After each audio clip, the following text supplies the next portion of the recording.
Oi, pessoal, tudo bem? Vamos então entender e verificar como que o Sisdeia está fazendo a checagem, a verificação da micronumerosidade. Vocês devem estar observando, o Sisdeia está passando por algumas atualizações. E uma das boas atualizações que ele fez foi verificar para a gente, dentro do software, a micronumerosidade. Nas versões anteriores, se vocês lembrarem, ele não fazia a verificação em si, ele dava um alerta na parte de baixo da tabela de fundamentação, lembra disso? Quando a gente exportava no Excel. Agora, ele está fazendo dentro do próprio software. Então, mais importante, né, ou tão importante quanto a gente olhar como que o software está fazendo isso, gente, é entender como que isso funciona dentro da norma. Então, eu vou explicar aqui, eu vou recordar com vocês, rapidinho, o que que é a micronumerosidade. Esse aqui é uma parte da norma, né, da NBR 14653, basta acessar a norma que você vai ter esse texto aqui, esse trecho, que diz que para evitar, ou seja, vamos atender alguma coisa para que isso não aconteça, tá? O que que ele está pedindo aqui? Que se tenha uma quantidade mínima de dados, né, de elementos em cada posição da escala construída, né, quando a gente usa variável dicotômica ou código alocado. As duas são qualitativas, qualitativa dicotômica, qualitativa código alocado. Então, se você tem uma determinada quantidade de dados, você vai ter que colocar ali uma quantidade de elementos em cada posição, tá? Então, um exemplo aqui que eu posso dar é o seguinte: vamos supor que você está fazendo uma variável dicotômica elevador, tá? E aí você vai adotar um quando tem elevador, certo? E zero quando não tem elevador, tá? Vamos supor que você está trabalhando com uma amostra de 28 dados. Vamos colocar aqui, ó, 28 dados, tá? Que é a primeira posição aqui que está na norma. Então, 28 dados, se a gente olhar, tá aqui, ó. Tá nessa condição aqui, menor do que 30, tá? Então, N índice I é um número de dados de mesma característica.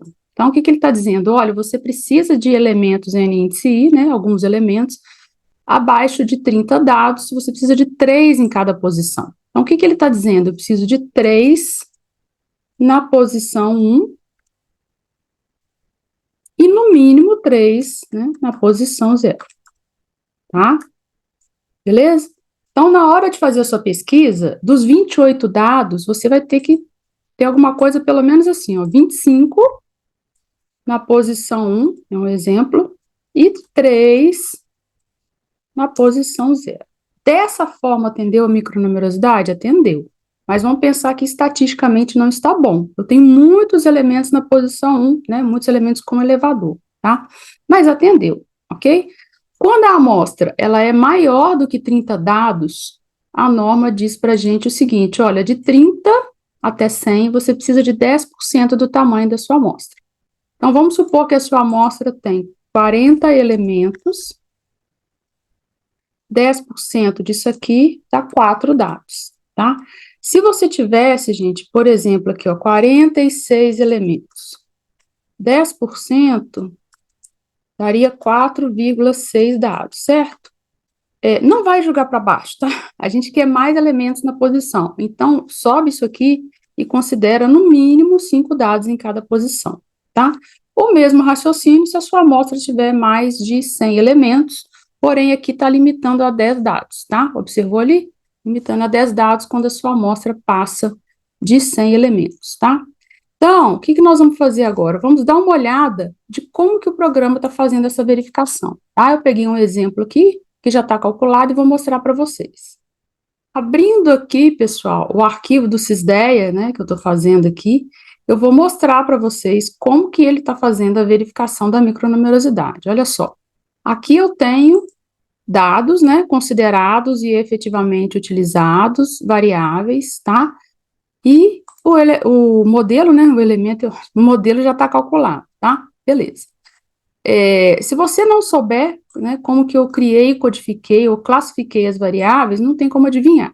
De forma geral, vocês já estão vendo aqui, ó, que eu tenho padrão construtivo, certo? E eu tenho elevador. Quando tem aqui um igual assim, a gente já sabe que a gente considerou dicotômica, né? Mas é só olhar modelo propriedades que vocês vão saber, tá? Daqui a pouco eu até mostro. No caso aqui, ó, do padrão construtivo, apesar de vocês verem os números aqui, eu poderia estar trabalhando com proxy. Então, não seria o caso de verificar a micronumerosidade, tá?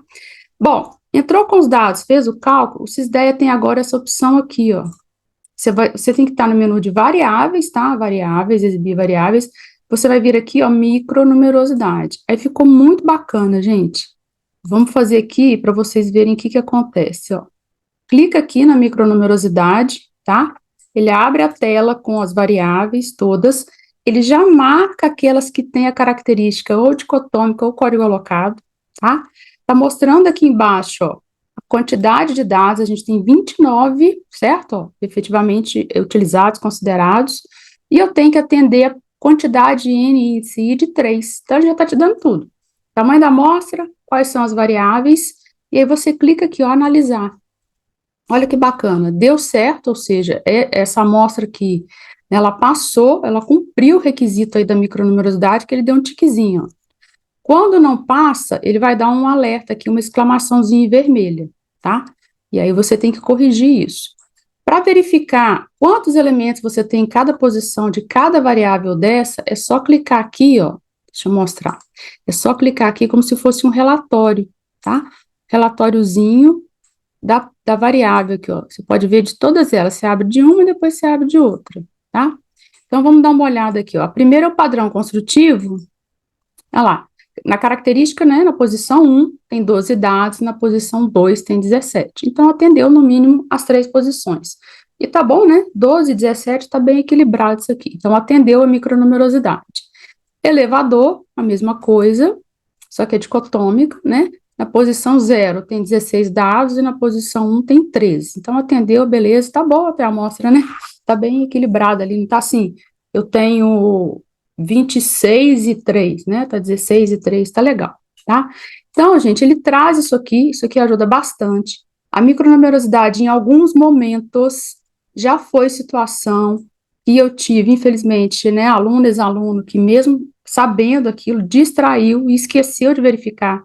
E aí foi item de inabilitação em edital.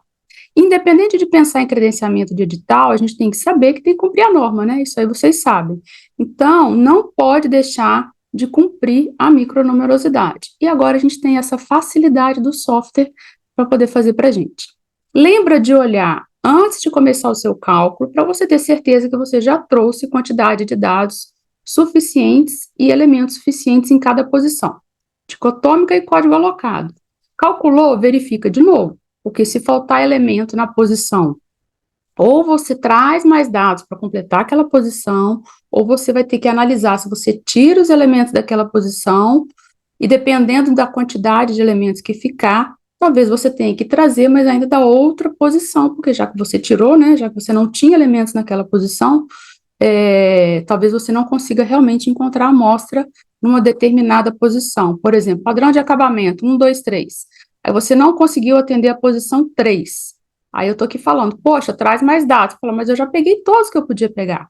Então, você tira os elementos de posição 3 e fica com a sua amostra na posição 1 e 2. Beleza, tá? Mas aí, de novo, verifica a micronumerosidade para essas posições 1 e 2. Beleza? Espero que tenha ajudado, que você tenha entendido. Aproveita, testa, verifica aí no seu programa, nos seus cálculos e depois me conta, tá bom? Um abraço, gente, e tchau, tchau.